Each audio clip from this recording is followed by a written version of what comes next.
And now on to Kenya's neighbor, Uganda. President Yoweri Museveni, who has been in power for nearly 4 decades, stood side by side with his wife to publicly apologize to citizens. But why now? And what does it really mean?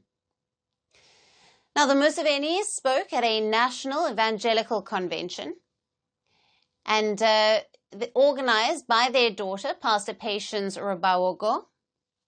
And in front of crowds, the President and the First Lady together delivered what is being called a prayer of repentance. And this is what they had to say. We acknowledge that we're human. We have made mistakes in one way or another. Forgive us, O Lord. Now, the couple said that they take full responsibility for government failures, from negligence to corruption, and even the alienation of citizens. But this wasn't just a general apology. There was a clear target audience, the Buganda region.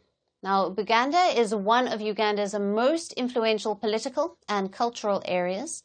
It's a region that has been growing colder toward the president in recent years.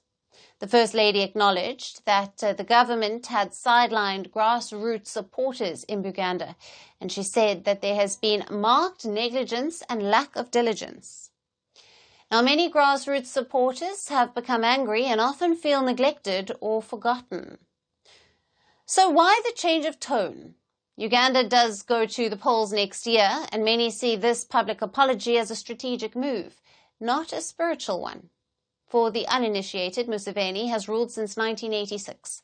That's almost 40 years of rule.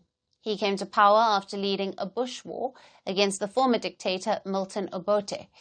Now, Buganda, a key political region in Uganda, helped Museveni get there. But he has been criticized for clinging to power. He amended the constitution to remove term limits and crack down on opposition voices.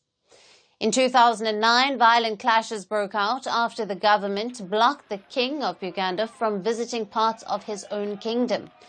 And that move triggered riots and left 30 people dead.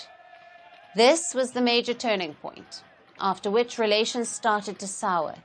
Since then, the Uganda region has leaned toward the opposition. Let's not forget Ugandan pop star turned activist Bobi Wine, and he comes from the heart of Uganda. And just a few years ago, he gave Museveni one of the toughest election challenges he ever faced. He ran in the 2021 presidential polls and secured the second position.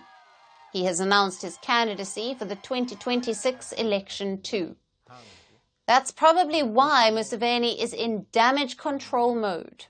Some say this apology would only mean something if he were planning to step down.